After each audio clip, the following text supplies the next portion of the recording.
सो hey guys, कैसे हैं आप लोग। मैं हूं आपके साथ विकास और आज इस वीडियो में बात करने वाले हैं इंडिया वर्सेस चाइना, या फिर आप कहें चाइनीज प्रोडक्ट्स को बायकॉट करने की तरफ जो इतनी ज़्यादा कोशिश हम लोगों की चल रही है, इसी के बारे में थोड़ी सी बात करेंगे। और साथ ही आपको ये भी बताऊंगा कि चीज़ें कहाँ से शुरू हुई और कैसे कैसे किस किस मोड़ तक पहुंची, और अंत में बताऊंगा कि चाइनीज प्रोडक्ट्स को क्या हम बायकॉट कर सकते हैं, और अगर कर सकते हैं तो इससे हमारा क्या फ़ायदा रहेगा, क्या नुकसान रहेगा, इसी बारे में आज हम इस वीडियो में बात करने वाले हैं। तो बिना ज़्यादा टाइम गवाए चलते हैं अपने वीडियो की तरफ। लेकिन उससे पहले कहना चाहूंगा, अगर आप चैनल पर नए हैं तो चैनल को सब्सक्राइब कर लीजिए, साथ ही बेल आइकन भी प्रेस कर दीजिए ताकि इसी तरह के मजेदार वीडियोस आपको इन फ्यूचर भी मिलते रहें।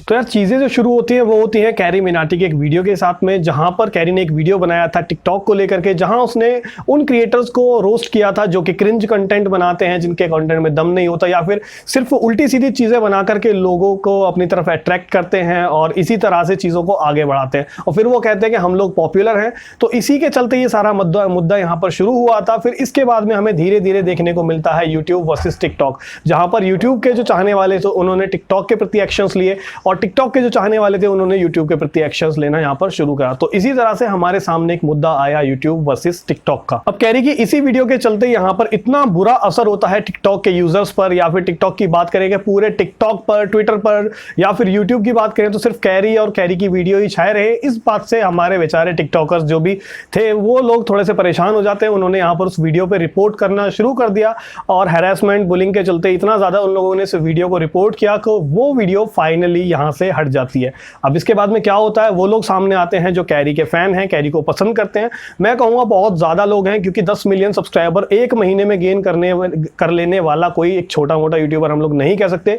उसकी फैन फॉलोइंग कितनी ज्यादा होगी इस बात से ही पता लग जाता है। तो यहाँ पर कैरी के जो भी फैंस थे उन्होंने टिकटॉक पे जाकर के उसकी रेटिंग को यहाँ पे कम करना शुरू कर दिया, और साथ ही टिकटॉक को अनइंस्टॉल करना शुरू कर दिया। इसके अलावा टिकटॉक को लेकर के जितने भी एक्शंस यूट्यूबर लोग या फिर यूट्यूबर्स के फैन ले सकते थे, वो सारे एक्शंस यहाँ पर उन्होंने लिए, और टिकटॉक की रेटिंग को 1.2 तक गिरा दिया। हालांकि वो बात अलग है कि गूगल प्ले स्टोर ने बाद में कुछ रिव्यूज को वहां से डिलीट कर दिया, और उसके बाद में टिकटॉक की रेटिंग को वापस से सही कर दिया गया। इसी टाइम पर एंट्री हो जाती है एक नई एप्लीकेशन की, जिसका नाम है मित्रों ऐप। अब ये मित्रों ऐप आपने सुना होगा, तो हमारे प्रधानमंत्री मोदी जी हैं, वो भी मित्रों इस स्लोगन को बोलते हैं। और अगर बात करें राष्ट्रवाद की, नेशनलिटी की, तो यहाँ पर हमारे अंदर कूट कूट कर वो भरी है कि जहां हमें दिखेगा इंडियन शब्द, वहीं पे हम लोग हो जाएंगे स्विच। तो टिकटॉक से बदला हम लोग को लेना था, टिकटॉक धीरे धीरे छोड़ना था। तो जैसे हमें पता चला कि मित्रों एक इंडियन एप्लीकेशन है, तो हम लोगों ने मित्रों को इतना ज्यादा डाउनलोड किया कि देखते ही देखते कुछ छोटे से समय में मित्रों एप्लीकेशन के ऊपर 50 लाख से ज्यादा डाउनलोड्स हो गए,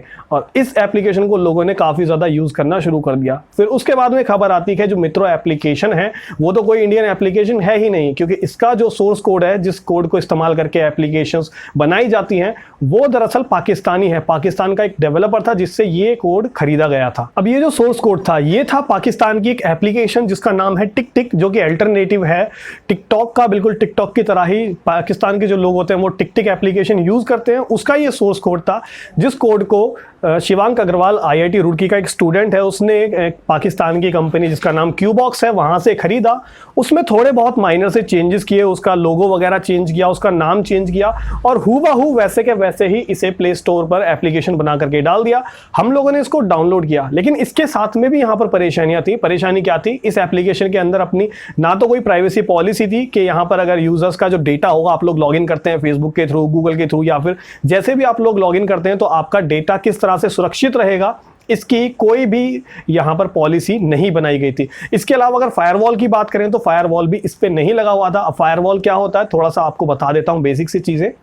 जिस कंपनी को, मतलब जिसने इस कंपनी से ये कोड खरीदा होगा, वो लोग सभी इस एप्लीकेशन को बना सकते हैं, और इसका जो भी डेटा होता है, जो भी इंटरफेस होता है, वहां पे फेरबदल कर सकते हैं। हालांकि लॉगिन और जो पासवर्ड वगैरह होते हैं वो सभी जगह पे होते हैं, लेकिन फायरवॉल ना होने के चलते थोड़े ही मेहनत के अंदर कोई भी इस एप्लीकेशन के साथ में खिलवाड़ कर सकता था, आपके डेटा को चोरी कर सकता था, उसका गलत फायदा उठा सकता था। और इन्हीं सब परेशानियों के चलते यहां पर फाइनली मित्रों ऐप को गूगल प्ले स्टोर से हटा दिया गया, उसके बाद में लोगों ने इसके ऊपर मतलब बहुत सारी वीडियोस वगैरह बनाई, अलग अलग चीज़ें बताएंगे क्या रीज़न रहा होगा, क्या रीज़न रहा होगा।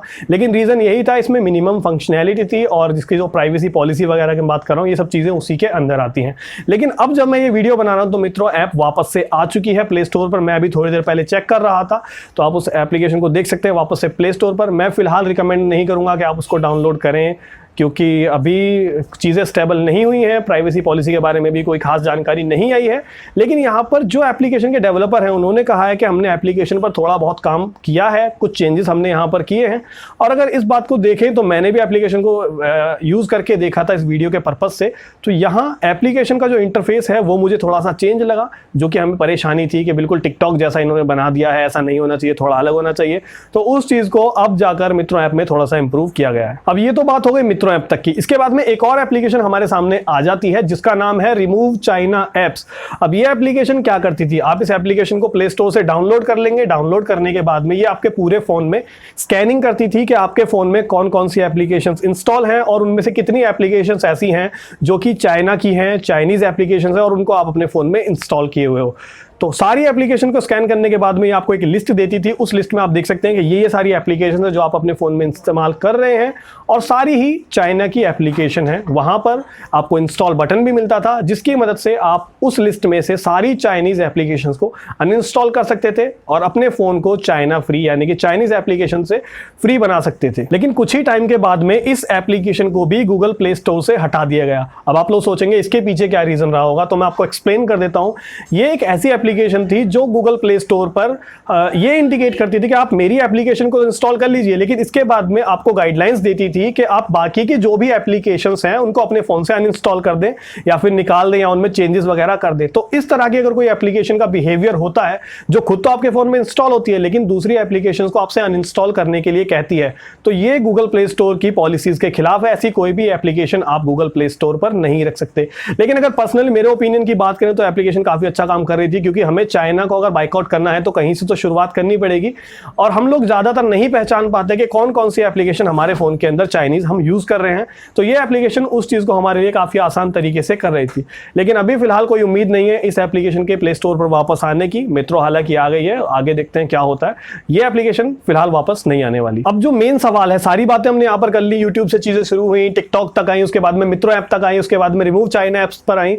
लेकिन अब जो बाइकआउट वाला सीन चल रहा है चाइना के प्रोडक्ट्स को या फिर चाइनीज एप्लीकेशंस को, इसके ऊपर थोड़ी सी बात कर लेते हैं। तो मेन सवाल आता है कि क्या हम चाइनीज एप्लीकेशंस को बाइकआउट कर सकते हैं, और अगर हाँ हम इसे कर सकते हैं तो क्या इससे हमारा कोई बेनिफिट है। तो देखिए मैं सिंपल सा आपको जवाब देना चाहूंगा, बाइकआउट करना मुश्किल है, नामुमकिन नहीं, लेकिन अगर हम चाहें तो कर सकते हैं। और अगर हम ऐसा कर लेते हैं तो इससे हम लोगों का ही फायदा है, क्योंकि जो भी चीजें आप चाइना की बनी इस्तेमाल करेंगे उनसे चाइना को कहीं ना कहीं फायदा होता है। जितना भी पैसा वो एप्लीकेशंस कमाती हैं वो चाइना में जाता है। लेकिन अगर हम अपनी एप्लीकेशंस को इस्तेमाल करेंगे, इंडिया में बनी एप्लीकेशंस को इस्तेमाल करेंगे, तो उनसे होने वाली इनकम हमारे देश में ही रहेगी, हमारे लोगों के काम आएगी, या वहां पर जो भी उस कंपनी में जो इंडियन एप्लीकेशन को बनाते हैं वहां जो वर्कर्स हैं उनके बीच में जाएगी, उनके परिवारों के बीच में जाएगी। तो ये तो बात हो गई कि कौन फायदा उठाता है चाइना की एप्लीकेशन से और इंडिया की एप्लीकेशन से। अब बात करते हैं बाइकआउट वाली। तो देखिए बाइकआउट करने के लिए कोई ऐसे आएगा नहीं कि आपका हाथ पकड़ लेगा और आपसे कहेगा कि हाँ आपको ये एप्लीकेशन यूज नहीं करनी है। ये आपका अपना फैसला है, आप यूज करना चाहते हैं आप कर सकते हैं, आप नहीं यूज करना चाहते आप मत करिए।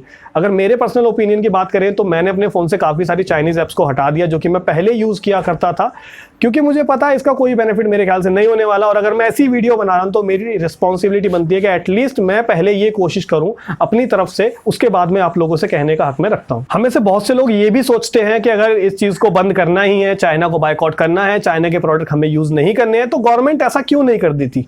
अगर गवर्नमेंट भी तो इसके खिलाफ एक्शन ले सकती है। गवर्नमेंट एक बार बैन कर देगी तो फिर हम लोगों के पास में ना वो चीजें आएंगी ना हम उन चीजों को यूज कर पाएंगे। तो देखिए गवर्नमेंट ऐसा नहीं कर सकती, क्योंकि इनकी भी कुछ इंटरनेशनल लेवल पे कुछ संधि वगैरह होती हैं जिसके चलते गवर्नमेंट ऐसा कोई भी कदम नहीं उठा सकती। लेकिन आप लोग ऐसा कर सकते हैं, मैं ऐसा कर सकता हूं। अगर हम लोग चाहें तो ये चेंजेस हम भी ला सकते हैं। अब अगर मैं अपनी खुद की बात करूं तो यहाँ पर मैं आपसे कहना चाहूंगा, मैंने अभी तक जितने भी फोन यूज करे हैं मेरी अभी तक की लाइफ में, वो मैंने एक भी चाइनीज फोन कभी यूज नहीं किया। अब आप इसमें ये समझ लीजिए कि या तो मेरी किस्मत ऐसी थी या फिर मैंने जानबूझ के नहीं खरीदा, कोई भी बात आप समझ सकते हैं। क्योंकि अभी जो मेरे पास में है वो फोन है एसूस कंपनी का, जो कि एक ताइवान की कंपनी है। इससे पहले मैं वायु टेलीवेंचर्स का यानी कि माइक्रोमैक्स की कंपनी है उसका फोन यूज करता था, वो इंडिया की थी। उससे पहले मैं कार्बन यूज करता था, वो इंडिया की थी। और उससे पहले अगर बात करें तो नोकिया वगैरह में यूज करता था।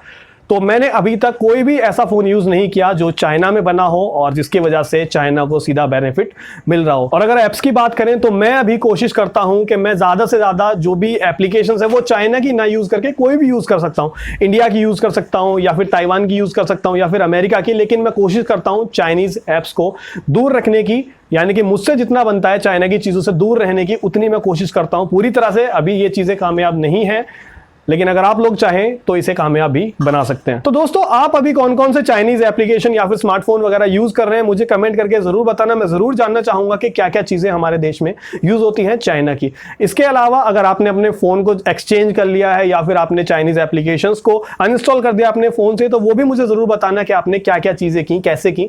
मैं जानने में बहुत ही इंटरेस्टेड हूं। कमेंट सेक्शन आपके लिए खुला है, जरूर मुझे बताइएगा। और यहां पर एक बात मैं ये कर लेता हूं कि बहुत सारे प्रोडक्ट्स हमारे मार्केट में ऐसे आते हैं जो होते तो चाइना के हैं, लेकिन उन पे मेड इन इंडिया लिखा आता है। तो हम लोग सोच लेते हैं कि हमने तो इंडिया का फोन खरीदा है। तो देखो भैया, ऐसा नहीं है। अब अगर बात करें फॉर एग्जांपल मैं Xiaomi कंपनी की बात कर लेता हूं। Xiaomi के बहुत सारे फोन हैं जिन पे पीछे आपको मेड इन इंडिया लिखा हुआ मिल जाएगा। अब होता क्या सीन है, दरअसल सीन ये होता है कि सारे जो भी पार्ट्स होते हैं वो बनकर तो चाइना से ही आते हैं, यानी कि सारा कुछ जो हुआ चाइना में हुआ, बस उनको इंडिया में ला करके आपको बहुत सारे पार्ट्स को जोड़ करके एक फोन बना के दे दिया जाता है कि ये फोन इंडिया में बना है। अब टेक्निकली देखे बना तो इंडिया में ही है, लेकिन चीजें जो आई हैं वो आई हैं चाइना से, तो सारा बेनिफिट गया चाइना में। तो ऐसा कुछ नहीं है कि आपको इंडिया की चीजें मिलती हैं, चाइनीज ही रहेगा, चाहे उस पर इंडिया लिख दें, अमेरिका लिख दें या कुछ और लिख दें, चाइना तो चाइना ही रहना है। आपके इंडियन ब्रांड्स हैं वो जैसे लावा हुआ करता था या कार्बन हुआ करता था, ये अगर थोड़ी अच्छी कोशिश करते हैं तो हो सकता है आने वाले दिनों में हमें ऐसे फोन्स भी देखने के लिए मिल जाएं जिनके साथ हम अपनी इंडियन मार्केट को आगे लेकर के जाएं और हमें चाइना के प्रोडक्ट यूज करने की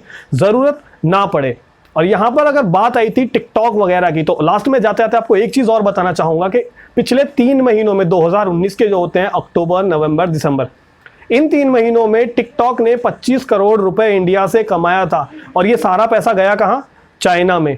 और टिकटॉक का जो प्लान था वो था कि इसको हम बढ़ा करके 100 करोड़ करें, यानी कि 3 महीने में 100 करोड़ रुपए तक कमाने की कोशिश टिकटॉक कर रहा है, वो भी इंडिया से। तो ऐसे में जो पैसा हमारा बाहर जाएगा, आप कहीं से भी कहीं तक अपना हिसाब किताब लगा के देख लीजिए, उससे आपको कोई फायदा अपने देश के लिए तो नजर नहीं आएगा, सिर्फ चाइना का इसमें बेनिफिट होगा। तो अगर आप लोग चाहते हैं तो आप लोग कोशिश कर सकते हैं इंडियन चीजों को यूज करने की, या फिर चाइनीज चीजों को छोड़ करके किसी भी और देश की आप यूज कर सकते हैं, लेकिन चाइना के साथ में नहीं। चाइना पे पिछले समय में भी ऐसे बहुत सारे इल्जाम लगे हैं जहां पर चाइना की अलग अलग एप्लीकेशन ने या चाइना ने अलग अलग तरीके से आपके डेटा को चुराने की कोशिश की है। तो दोस्तों, बस यही था आज के इस वीडियो में। उम्मीद करता हूं आपको पसंद आया होगा। आपको ये वीडियो कैसा लगा मुझे कमेंट करके जरूर बताना। अगर सच में अच्छा लगा है तो वीडियो को लाइक भी करना, शेयर कर देना अपने फ्रेंड्स एंड फैमिली के साथ में, ताकि उन लोगों को भी मेरे द्वारा दी गई ये जानकारी अच्छी लगे, पसंद आए और वो लोग भी आगे इसको शेयर कर पाएं। इसके अलावा अगर आप चैनल पर नए हैं तो चैनल को सब्सक्राइब कर लीजिए, ताकि इन फ्यूचर भी आप ऐसे वीडियोस मिस ना करें, आपको मेरे सारे वीडियोस रेगुलरली मिलते रहे। इसके अलावा अगर आप मुझसे कोई बात वगैरह करना चाहते हैं तो कर सकते हैं, फेसबुक, इंस्टाग्राम, ट्विटर पर सभी जगह मैं आपको मिल जाऊंगा। मिलते हैं आने वाले वीडियोस में, तब तक के लिए good bye, have a nice day.